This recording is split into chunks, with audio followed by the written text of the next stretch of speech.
We now invite the Crown Prince and the Prime Minister of the Kingdom of Saudi Arabia for his remarks. أصحاب الفخامة والسمو والمعالي الحضور الكرام، السلام عليكم ورحمة الله وبركاته. يسعدني اليوم نجتمع في هذا البلد الصديق لتوقيع مذكرة تفاهم بشأن مشروع ممر اقتصادي بين الهند والشرق الأوسط وأوروبا، وذلك تتويجا لما عملنا عليه سويا خلال الأشهر الماضية لبلورة الأسس التي بنيت عليه هذه المذكرة، بما يحقق مصالح مشتركة لدولنا من خلال تعزيز الترابط الاقتصادي وما ينعكس إيجابا على شركائنا في الدول الأخرى والاقتصاد العالمي بصورة عامة.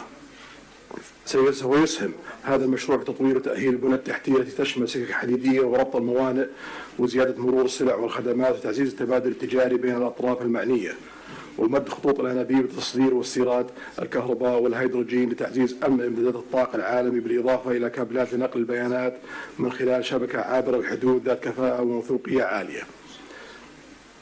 كما تدعم هذه المذكرة جهود تطوير الطاقة النظيفة، وسيساهم تنفيذها في توليد فرص عمل جديدة ونوعية ومكاسب طويلة الأمد على امتداد الممرات العبور لجميع الأطراف.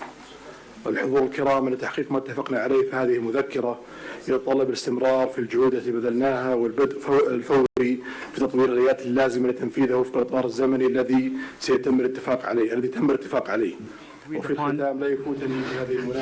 conclusion, I'd like to commend the PGII launched by President Biden with the participation of Saudi Arabia in $20 billion. We look forward to the integration of the initiative and the Economic Corridor project, which is announced in this meeting. I would like to thank those who worked with us to reach this founding step to establish this important economic corridor. My best regard to you all.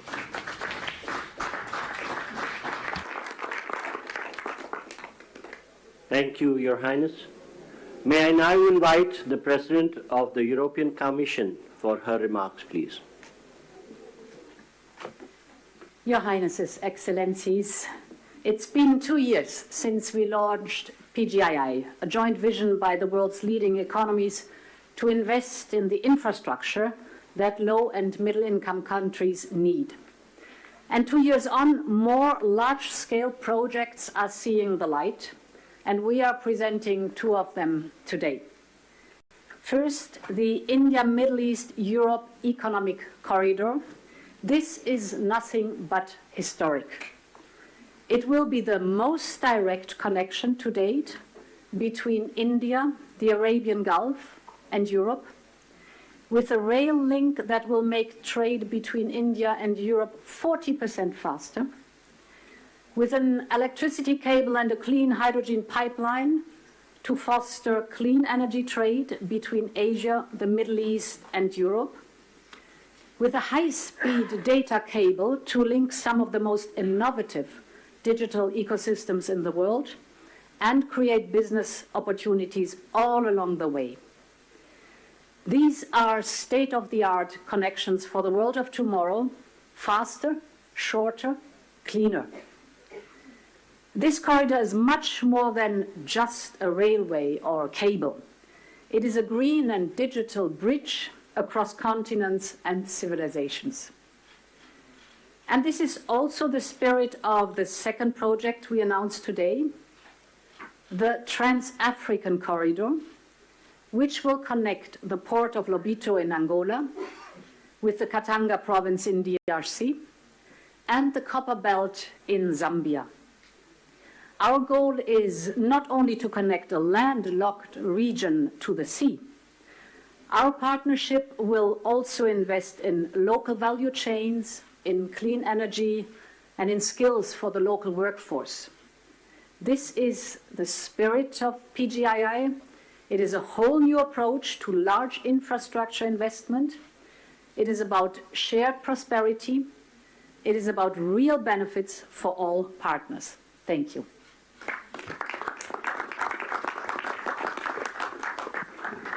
Thank you, Excellency. May I now invite the President of France for his remarks, please. Thank you so much.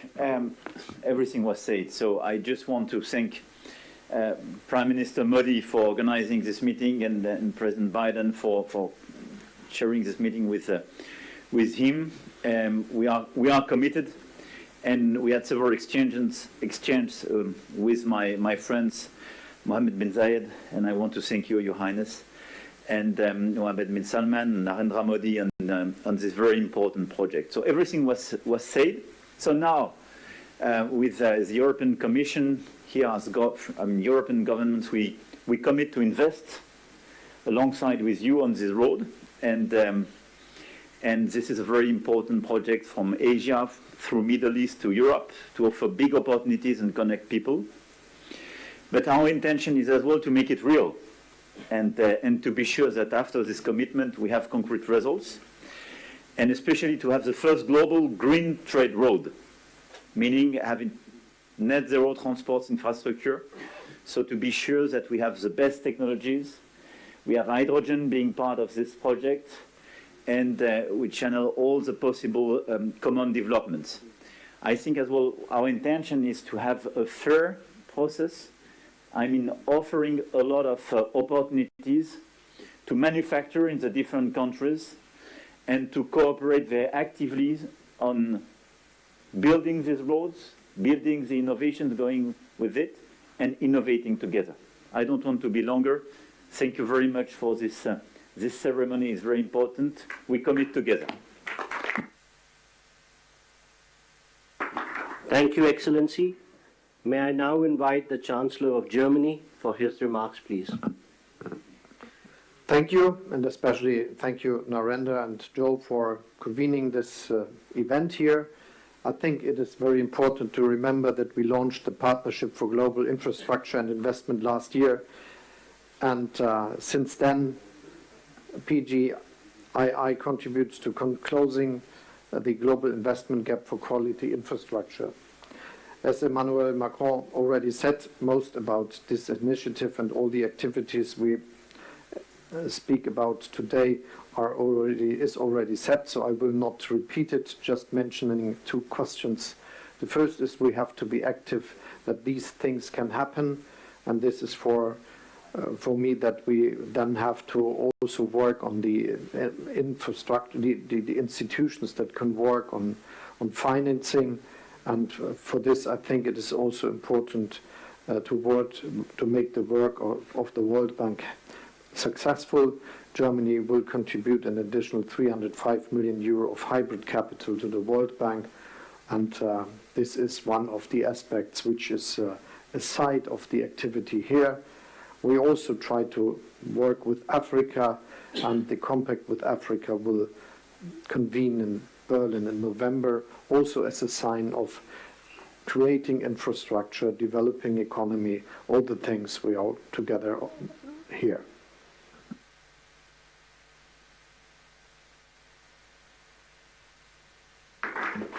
Thank you, Excellency.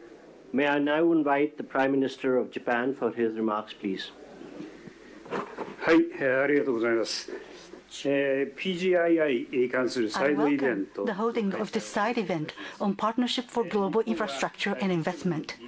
On the occasion of the G7 Hiroshima Summit in May this year, as the G7 chair, Japan hosted a PGII meeting inviting private businesses for the first time, which was attended by leaders of G7 and partner countries.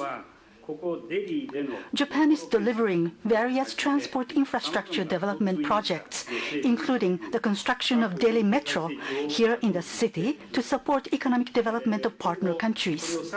Going forward, we want to take this effort a step further to expand the scope of cooperation to wider areas, including supply chains, to link people together by strengthening connectivity. We also intend to work on building industrial value chains in the whole of Bay of Bengal. The Road Network Connectivity Improvement Plan and other northeastern regional development initiatives in India will be organically linked with the Bay of Bengal Industrial Growth Belt Initiative, or a Big B, that we are working on with Bangladesh. Furthermore, The Japan-ASEAN Comprehensive Connectivity Initiative that Japan announced at the ASEAN-related summit meeting will strengthen connectivity in a variety of areas, including transport infrastructure, digital connectivity, maritime cooperation, supply chains, electricity, as well as human and knowledge connectivity. In this way, Japan will continue to lead the effort for tangible implementation of PGII. To do that, partnership with diverse actors who subscribe to its principles is essential. For the promotion of PGII, I call on everyone gathered here once again to work together. Thank you very much.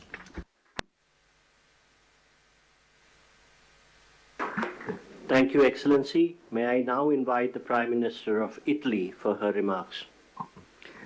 Your Highnesses, Excellencies, when we launched the Partnership for Global Infrastructure and Investment just over a year ago, we committed to building better infrastructure for better future in low and middle income nations.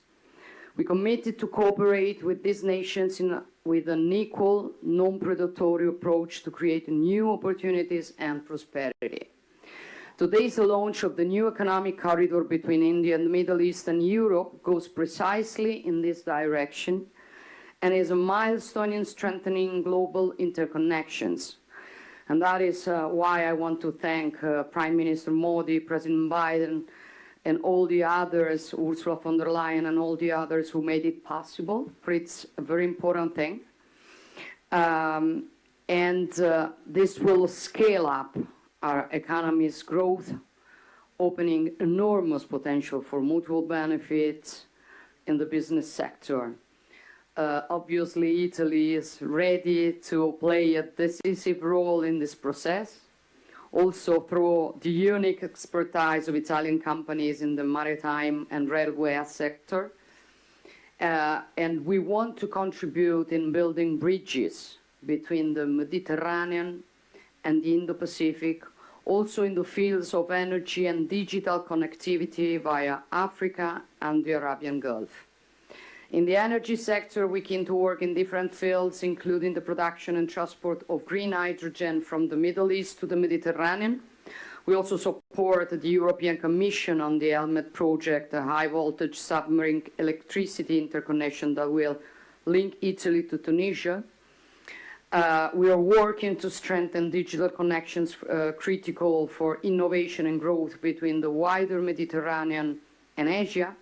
Blue Raman, named after India's Nobel laureate in physics, Raman, will connect Europe with India and involves major companies such as Google and Team Sparkle. However, we also are aware that there's still too much to be done to narrow the infrastructure gap with low and middle income nations, and this is why we will continue work on the Partnership for Global Infrastructure and Investment during the Italian G7 presidency next year. Thank you. Thank you to everybody. Thank you, Excellency. Thank you, Your Highnesses and Your Excellencies, for launching the landmark India-Middle East-Europe Economic Corridor. I would request all media and officials to remain seated and standing in their places while the leaders depart. Excuse me for interrupting, but as we say in my body used to work, a point of personal privilege. I did not mention the Sheikh Mohammed of the UAE, but because I knew he wasn't speaking. But I do want to say thank you, thank you, thank you. I don't think we'd be here without you. Thank you.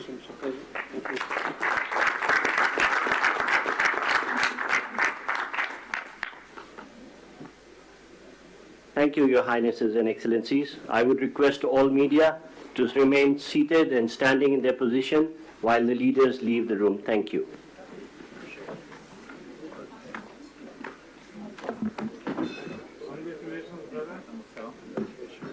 I'm fine, and you. Thank you again.